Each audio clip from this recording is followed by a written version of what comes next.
Bueno, ya estamos de vuelta con la congresista Verónica Mendoza para conversar sobre el libro Minería y Movimientos Sociales del Perú, libro del cual ella es coautora. Congresista, ¿qué tal? Gracias por venir. No, a ti, Enrique, gracias por la invitación. Yo quisiera empezar haciéndole una pregunta sobre el libro. Que yo estaba leyendo la nota de prensa del libro y dicen que una de las premisas del libro es que el modelo actual de crecimiento sigue basado en materias primas. Es una suerte de modelo primario exportador. Pero a mí esto me llama la atención porque la verdad es que cuando uno revisa las cifras se da cuenta que alrededor del 60% de nuestra producción se concentra en servicios y que las exportaciones no tradicionales hoy en día son mayores que todo lo que se exportaba hace 10 años. Entonces, ¿cómo así es que hablan de que tenemos un modelo basado en materias primas? Mira, podríamos discutir las cifras, pero mira tú lo que ha ocurrido hace unos días en Arequipa, en la Convención Minera. Hemos tenido 7 ministros, un presidente del Consejo de Ministros y un presidente de la República para abordar esta problemática, lo cual nos parece, digamos, valioso. Todo tema relacionado a la producción o a las políticas públicas debe ir a tener este abordaje multi e intersectorial, pero no ocurre así con otros sectores, no ocurre así con otras problemáticas, ¿no? Y esto te demuestra la centralidad que tiene en términos sí económicos, pero también políticos, la actividad extractiva en nuestro país. Y nosotros lo que estamos planteando es la oportunidad de abrir el debate para un poquito superar esta concentración excesiva en términos económicos y políticos con un criterio de democratización y de promoción de desarrollo sostenible. Porque no me dejarás mentir, Enrique, en las últimas semanas hemos pasado por lo que el presidente de la República llamó un bache, ¿no? Se habló de crisis, luego se dijo que no lo era, pero lo cierto es que hubo un impacto por la reducción de los precios de los metales en el mercado internacional que obligó al gobierno a, digamos, a recortar la transferencia por Cano y generó, y está generando una pequeña crisis a nivel de gobiernos regionales, ¿no? Bueno, también por el mal tratamiento que se le dio en términos de planificación, adelantando determinado monto para los gobiernos locales y regionales que luego les fue recortado sin mayor aviso, ¿no? Pero no solamente eso, creemos que también lo que en nuestro país hemos venido a llamar conflictos socioambientales es otra variable que revela los límites de este modelo que consideramos se ha venido imponiendo antes que construyéndose participativamente. Y las cifras en ese sentido también son preocupantes, aunque ahora estamos en un periodo de relativa calma. El año pasado, por ejemplo, tuvimos cerca de 15 muertos alrededor de conflictos sociales relacionados con el tema extractivo, ¿no? A mí una de las cosas que acaba de decir me parece interesante. Usted dice, es un problema lo que ha sucedido con la caída de la recaudación minera, ¿cierto? Que efectivamente en parte se explica, como usted dice, por la caída del precio internacional de los metales, pero en parte también se explica por los movimientos antimineros que han paralizado una serie de inversiones mineras. En Cajamarca, el 2012, por ejemplo, la producción de oro cayó casi en 30% justamente por las paralizaciones mineras.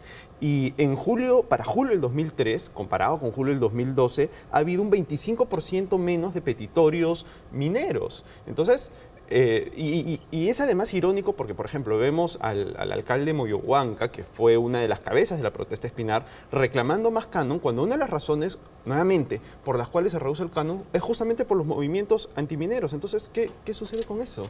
No, a ver, tomando el caso de Espinar, por ejemplo, primero habría que precisar que la protesta en Espinar no se dio contra la instalación de un proyecto minero, se dio por una preocupación por contaminación ambiental que la gente percibe está asociada a la actividad minera y por la necesidad de replantear los términos de la convivencia con la actividad minera. No se trataba de decir no a la minería, ¿no? Entonces difícilmente podríamos hablar de una protesta antiminera, puesto que más bien hay una larga tradición de convivencia con esta actividad. Eso por un lado, que habría que disociar con claridad el tema del Cano. O sea, una cosa es la preocupación por el tema ambiental y otra cosa completamente distinta es la transferencia del Cano y el uso que pueda hacer el alcalde de esta.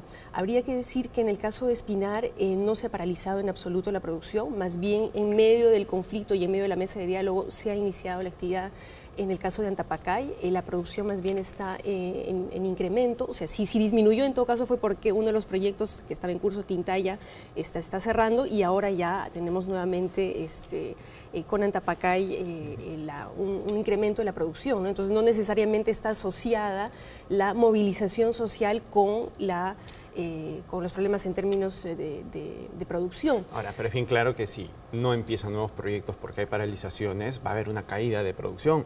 Y de hecho, el caso de Espinar es bien interesante, porque a mí me ha parecido bien interesante el libro, pero me parece que tiene un problema y es que presenta los conflictos mineros como una cuestión de malos versus buenos, ¿no? Y el caso de Espinar justamente muestra... Es una muestra de cómo el conflicto social no parte de la minera, sino de la gente que dirigía la protesta. Usted fue una de las protagonistas de ese momento y todos recordamos que inicialmente se utilizó un informe del Ministerio de Salud para alegar que existía contaminación, pero cuando se revisaron bien las cosas se vio que este informe primero hacía referencia a otra zona, hacía referencia a metales que no usa la minera y además se podía contrastar con 8 monitoreos participativos que decían que no había contaminación y al final yo tengo por acá su declaración de 3 de junio en El Comercio, donde usted termina diciendo que nunca dijo que la fuente de la contaminación fuera la actividad minera. Entonces, yo creo que esto es muestra también de que el conflicto no necesariamente parte de las empresas, sino también de personas que sí tienen una suerte de actitud antiminera y que también generan estos conflictos. A ver, una pequeña aclaración primero previa sobre el tema de Espinar. El informe, el monitoreo del cual hablábamos en aquel momento era un informe oficial del Ministerio de Salud que sí hacía referencia a comunidades aledañas a la producción de extracta Tintaya. Y esto se corrobora tanto, Enrique, que tras todo este periodo de mesa de diálogo que está concluyendo ya y con la realización de un monitoreo en el que han participado OEFA, ANA, DIGESA, INGEMET, etcétera, se ha corroborado la presencia de agentes contaminantes en 52% de los puntos monitoreados, ¿no? Diversos metales pesados, inclusive en agua de consumo humano. Y este es un informe, digamos, oficial, reconocido incluso por la propia empresa minera que ha sido parte del proceso de diálogo. Lo que no se termina de dilucidar es la causalidad, ¿no? Si es que esto tiene que ver con la actividad minera directamente o no. Sin embargo, el informe dice podrían que ser, de hecho, eso dice el informe anterior y el último informe dicen que podrían ser causas naturales y que de hecho se encuentra esta contaminación en lugares donde no descarga el agua a la minera, como por ejemplo cerca de la planta de tratamiento virgen de Chapi. A mí lo que me llama la atención es que en ese momento se hizo un movimiento tremendo, se quemó la fundación de la minera, hubo 4 muertos y sin embargo no había ninguna evidencia que efectivamente, como usted misma lo ha reconocido, la minera estuviese contaminando. Por eso justamente creemos que es necesario superar este esquema en el que se espera a que estallen los conflictos sociales y en el que se tiene una lectura bastante superficial del mismo por la propia tensión en la que se evalúan las cosas para poner a debate lo que está pasando, ¿no? Y sí creemos que hay una excesiva centralidad y dependencia de la actividad extractiva y que esto en el mediano y largo plazo no es sostenible. Si bien en términos inmediatos está generando una renta importante, en el medio y largo plazo creemos que es importante promover la diversificación de la economía y además garantizar la democratización de la ocupación del territorio y el uso de los recursos naturales. Ahora, eso, regreso a mis cifras del inicio, o sea, yo creo que nuevamente la premisa del libro es incorrecta, porque usted dice, tenemos una suerte de economía centrada en recursos naturales y no es así. El 60% de nuestra producción se concentra en servicios, exportamos productos no tradicionales más que nunca y Sí, pero el 60% de nuestras exportaciones provienen del sector minero, eso lo dice el propio ministro Merino. El 60% Habría que preguntarle de la producción, no confundamos producción con exportación, el 60% de la producción se concentra en sector servicios y solo el 2012 exportamos 1.000 millones en maquinarias y equipos para la minería, lo cual demuestra que la actividad minera no solamente genera, si quieres, ventas del mismo producto, sino también industrialización. Pero también se evidencia que genera economías de enclave, ¿no? Muy focalizadas que no dinamizan la economía a nivel local o regional. Ahora, digamos, si pusiéramos esto en discusión, entonces habría que preguntarle al propio ministro de Energía y Minas por qué nuestro país se ha puesto la etiqueta de país minero, ¿no? Ese es, digamos, bueno, porque el ministro tiene que vender su sector. No solamente su sector, el gobierno así lo ha asumido, ¿no? Y nosotros no estamos diciendo que se trata de dejar de lado la actividad minera en absoluto. Creemos que sí hay que plantear mecanismos primero de regulación, ¿no?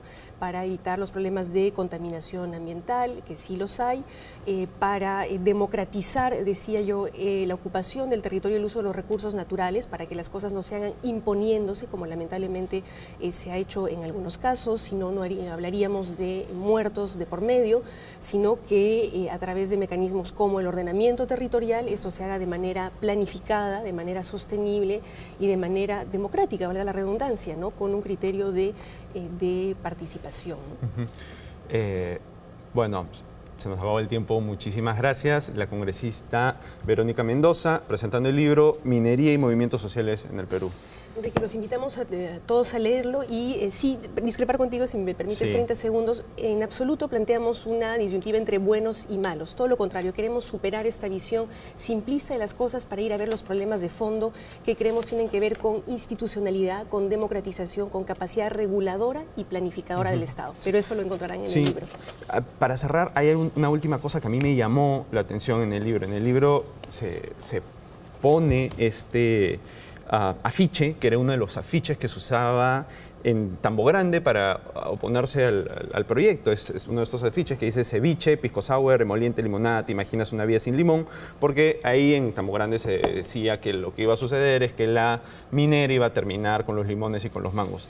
Y la verdad es que yo creo que Tambo Grande es una lección de las cosas que no se deben hacer, porque no se permitió la entrada de la minera, y lo que sucede es que hoy en día en Piura y en toda esa región hay 12.000 mineros ilegales que mueven alrededor de 90 millones anuales en oro. Entonces, ¿cómo podemos decir que, o sea, cómo podemos poner Tambo Grande, el caso de Tambo Grande, como un ejemplo de lo que se puede hacer? Lo único que se logró fue abrirle las puertas a la minería informal. Justamente lo que creemos que nos plantea es la necesidad de ordenar el uso del territorio y de los recursos naturales de manera sostenible. Pero y ustedes eso lo usan como ejemplo. Ustedes lo lo usan como ejemplo.